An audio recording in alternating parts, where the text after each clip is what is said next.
A ci gaba da kawo muku abubuwan da yake faruwa a Gabas ta Tsakiya, musamman fafatawa da ake tsakanin ƙasar Amurka da ƙasar mamaya da kuma ƙasar Iran da sauran dai abubuwan da yake faruwa a Gabas ta Tsakiya gaba ɗaya ƙasashen Larabawan nan da sauran ƙasashe.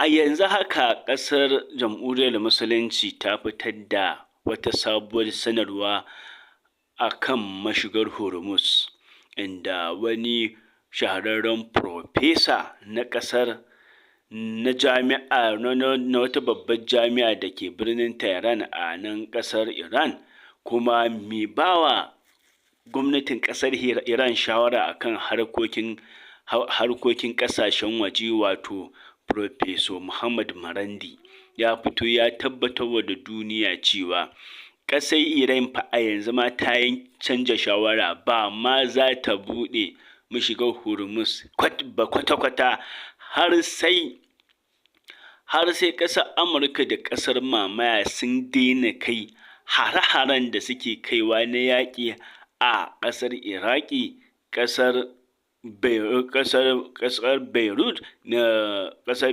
Lebanon, wato babban birnin Beirut kenan, da kuma ƙasar Palestine, da kuma bayan ƙasar Palestine har da ma ƙasar Yemen, inda ya bayyana cewa, inda Farfesa Marandi ya ƙara bayyana cewa wa'annan ƙasashen da Amurka da kuma Jamhuriyar Musulunci da kuma ƙasar mamaya suke kai hare-hare kansu, suna kai hare-hare ne sakamakon alaƙar da suke da ƙasar Jamhuriyar Musulunci ta Iran, wato ta sanadiyyar Iran ake kai hare-hare wa'annan ƙasashen.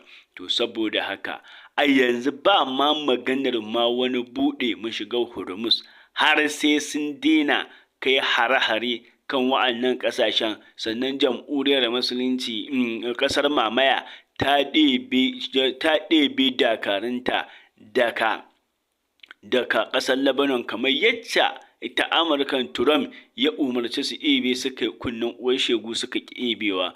To ba zai yiwu ba, duk sai an dakatar da wa'annan yaƙe-yaƙen. Sannan ita kanta ƙasar Saudi Arabia ta daina kai hari ƙasar Yemen, tukun za su zo kuma yanzu za su zo daga baya su buɗe mashigar Hormuz, kamar yadda suka zauna suka sulhunta suka sasanta yadda za a yi a fara shigewa ta mashigar Hormuz, kamar yadda suka daidaita kansu da ƙasar Oman.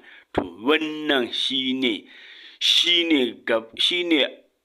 dokar da ita Jamhuriyar Musulunci ta sa, nan ma kafin a zo a buɗe mashigar Hormuz sai an bi wa'annan dokoki na daina kai har wa'annan ƙasashen, in ji Farfesa Muhammad Marandi, wanda shi ne yake ba wa ƙasar Iran shawara a kan harkokin ƙasashen waje. Halin da ake ciki a yanzu kenan, kun ga kenan yanzu za mu ce mashigar Hormuz kenan yanzu ba a san lokacin buɗe ta ba. Sannan Farfesa Muhammad Marandi ya ƙara da cewa babu wani barazana da ƙasar Amurka za ta yi wa Iran na cewa wai za ta yaƙe ta, za ta ƙara turo dakarun yaƙi a yaƙe ta don a ƙwace mashigar Hormuz. Kamar yadda mun kawo muku yadda Trump ya bayyana cewa yana nan ya ce zai dawo ya ƙwaci mashigar Hormuz. Sai Farfesa Muhammad Marandi ya tabbatar da cewa ƙarfin soji, ƙarfin wani fawa na yaƙi ba fa zai sa, babu wata barazana yanzu dai a taƙaice, ba wata irin barazana da Amurka za ta yi mata wai don ta buɗe mashigar Hormuz. Ƙarya ne, in dai ba ta irin hanyoyin da su suka ga dama suka biyo aka yadda da shi ba. Wannan shi ne yanzu haka abin da yake faruwa. In Allah ya yarda ba tare da ɓata lokaci ba, za mu haɗa ku da masu kawo mana labarai akan al'amuran yau da kullum, musamman abin da ya shafi Gabas ta Tsakiyar da sauransu. Insha Allahu za a ji ƙarin bayani akan abin da yake faruwa daga bakin Yarima da kuma Dr. Bawa Kadiri akan wasu abubuwa kuma na daban. Wato IRGC na Iran sun tabbatar da yiwuwar komawa yaƙi a gobe Litinin. Hakan ya biyo bayan akwai tattaunawa tsakanin Qatar da kuma Pakistan wanda ake da Iran, dan Iran ta ce ita ba za ta zama da Amurka ba za ta zama su da Amurka ba. So Qatar da Pakistan suna daga cikin wanda suke danna kirjin Iran game da wannan matsalolin da yake faruwa na yiwuwar buɗe Strait of Hormuz a wannan yankin.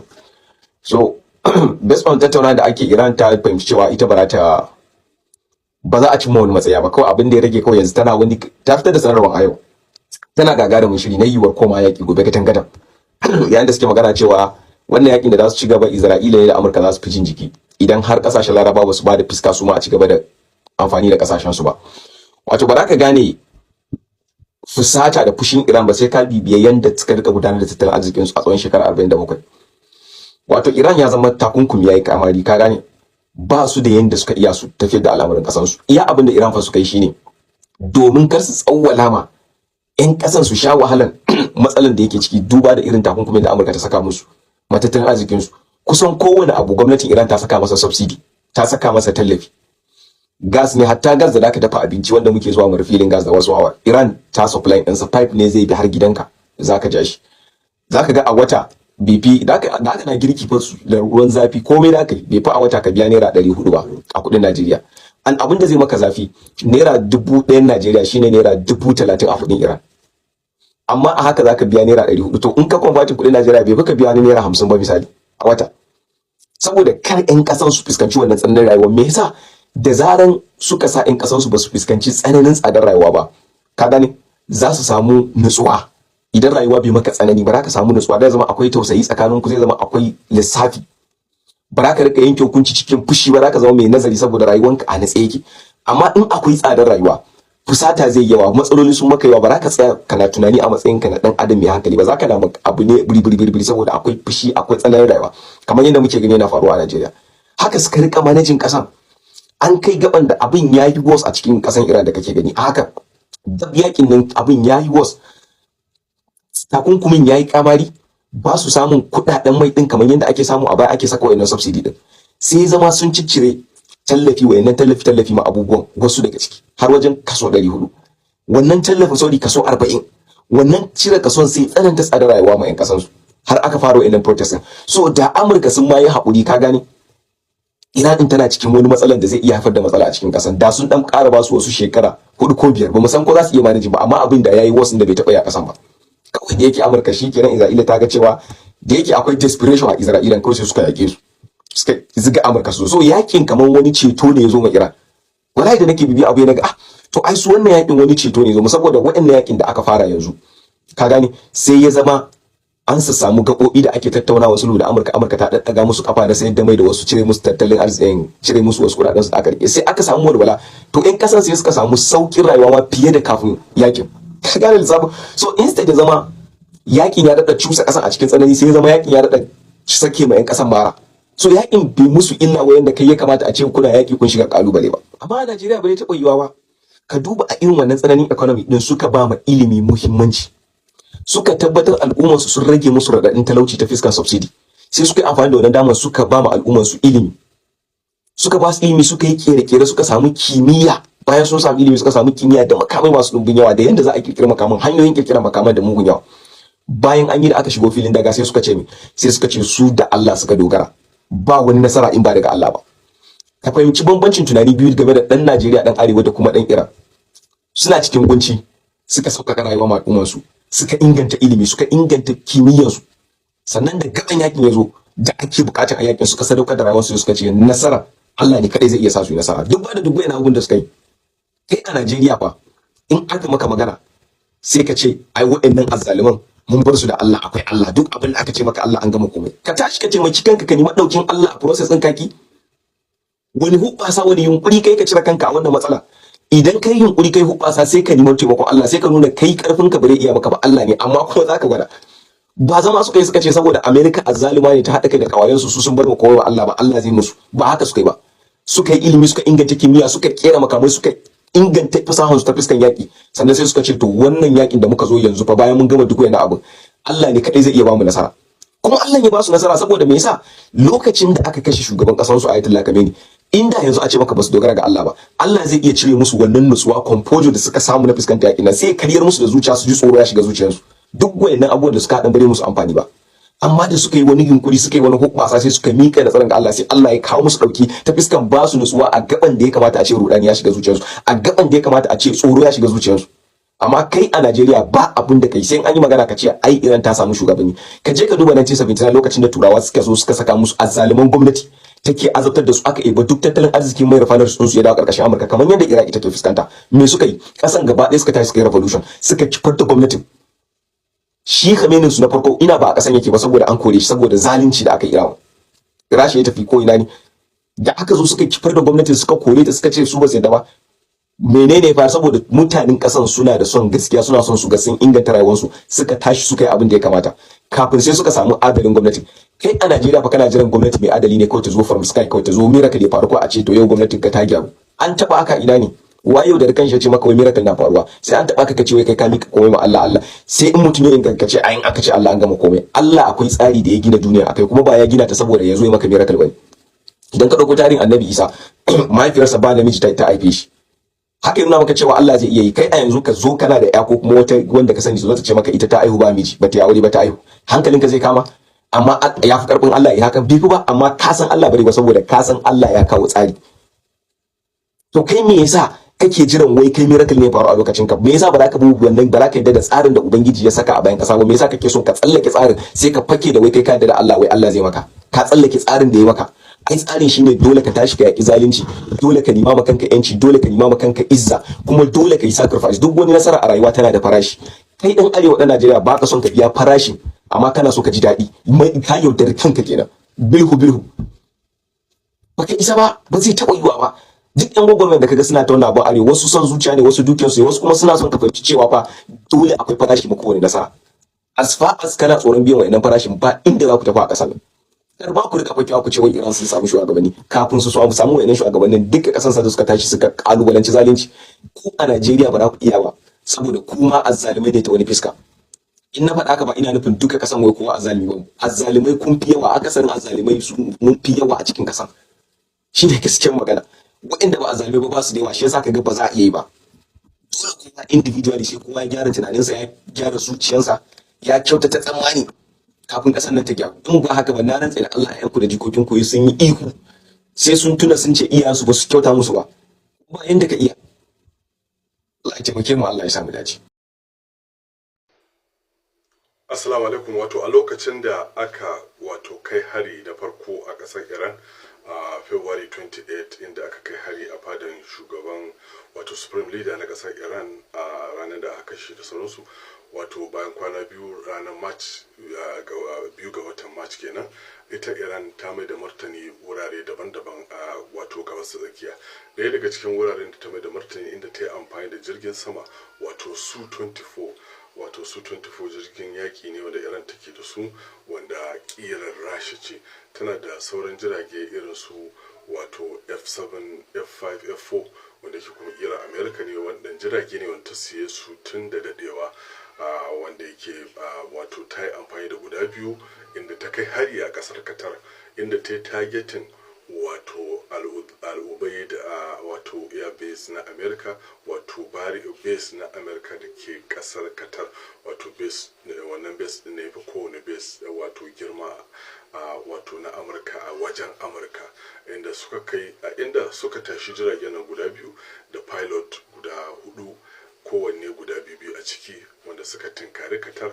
Sun kai hari wajen dawowa, inda air defense din Qatar ya kabo jiragen nan guda biyu, wanda yake kafin su faɗo su sojojin saman nan sai suka ejectin, sai suka fitar da kansu, su inda akwai dabara da ake addanna wani abu da sai ku fice. To da suka fice gaba ɗaya su guda hudun, guda uku aka kama su, guda ɗaya mutu wajen saukowa. Wanda ya mutu shi ake cewa Brigadier General Majid Kazimi. Brigadier General Majid Kazimi tuni bayan wata ɗaya an samu gawansa, inda aka miƙa da gawansa zuwa Iran, inda aka yi mai jana'iza. To saura mutane ukun inda yanzu Iran take tuhuma ƙasar Qatar da kama waɗannan pilot ɗin jiragen sama, wanda ta kama su ta yau wata 6 kenan, wanda a yau din nan suka fitar da sanarwa ta bakin shugaban kwamiti na wato tattara bayanai akan mutanen da suka ɓace bayan yaƙi ko kuma mutanen da ake nema bayan yaƙi, wato general Muhammad Bagir Zadaze, wato general Muhammad Bagir Zade, wato shine wato wanda ya yi wannan bayani a yau, inda yake kira ga wato hukumar wato Red Cross da cewa ta binciki me ya faru da waɗannan wato pilot ɗin guda uku wanda sun kai a filin daga suka tafi suka kai, wanda suka ejecting suka dira, amma sojojin Qatar suka je suka kama su, wanda ke an hana gawa ganin su, an hana, ba a san halin da suke ciki ba, iyalinsa ba san halin da suke ciki ba, wanda shi wannan janar Muhammad Bagir din wato shi inda ya ce a dokar ƙasa da ƙasa bai kamata a yi haka ba saboda yaƙi ake, wanda ke doka ta 70 da 78 ta ba da wato Geneva Convention ta ba da dama duk wanda aka kama wato prisoner of war kenan wato ya sadu da wato ya gana da iyalinsa, kuma a bashi kula na musamman na asibiti da sauransu. To yanzu ita Iran tana kira ga lalle suna so su san halin da waɗannan sojojin saman nasu suke ciki guda uku wanda ƙasar Qatar ta kama, sannan tana kira ga su Red Cross da su je su duba su san halin da suke ciki, wanda ke wannan wato complaint suka kai, wanda ke kuma ya ce sun nemi su tattauna da Qatar din don a sako waɗannan pilot din da suka kama guda uku, har yanzu dai ba a cimma matsaya ba, shi sa suka daga wato kes din zuwa wato majalisar ita wannan Red Cross din, wanda ke su aikin su kenan dama su bi kadin yadda abubuwa suke bayan yaƙi ko ana cikin yaƙi, saboda kada a zalunci wani, wanda ke a dokar yaƙi bai kamata a kyallace su ba, wanda ke ba a san halin da suke ciki ba. To wannan abu da ya faru kenan, wanda ke wannan rahoto ne da wanda ya fito kwanan nan, wanda shi wannan janar wato Bagir Zade ya fito ya yi magana, inda ya ce to wannan dama su hudu ne, guda ɗaya a tuni dama an gano gawarsa, kuma an je amai da saura guda uku, dukansu manyan sojoji ne wanda suka tafi wannan attack din a Qatar. Target din dama shine wannan base na America, wanda ake cewa Aruba base na America, wanda yake da sojojin America da yawa da sauransu. To wannan abubuwa da suke faruwa kenan, wanda yake ita Iran yanzu tana jira ta ga wani wato mataki ita Red Cross za ta ɗauka akan wannan, kuma ta tura wasiƙa zuwa kuma wato ita ma majalisar ɗinkin duniya don a bi kadin wannan abu. Waɗannan mutane ba a san da suke ba, wani hali suke ciki, wanda yake ya kamata a bi doka. Wannan abin da ya faru kenan. Allah samu dace. To alhamdulillah jama'a, halin da ake ciki a yanzu haka kenan a gabas ta tsakiya, musamman an ji da farko yacce muka kawo yacce jamhuriyar musulunci ta Iran ta sanar da cewa yanzu ba ta bakin mai ba ta shawara akan harkokin waje wato Profesa Muhammad Marandi ya tabbatar da cewa yanzu ƙasar jamhuriyar musulunci ta Iran ba za ta buɗe mashigar Hormuz ba har sai an daina kai hare-hare akan wa'annan ƙasashe da muka lissafo, wanda Profesa Marandi ya tabbatar da cewa harin da ake kai musu yana da alaƙa da ƙasar Iran. Saboda haka dole Iran za ta yi yacce za ta yi don ganin cewa an dakatar da kai wa wa'annan ƙasashen hari. Jama'a me za ku iya cewa akan maganar Profesa Marandi? Shin kuna ganin wannan maganar da Iran ta kawo na ɗaukan matakin doka da ta sa kafin ta buɗe mashigar Hormuz ya yi daidai ko kuma a'a bai yi daidai ba? Wannan matakin da sabon matakin da ake ƙoƙari a ɗauka kafin a buɗe mashigar Hormuz, kuna gani ya yi daidai, ya cancanta hakan ko bai cancanta ba? Sai mun ji ku a comment section. Assalamu alaikum wa rahmatullahi ta'ala wa barakatuhu.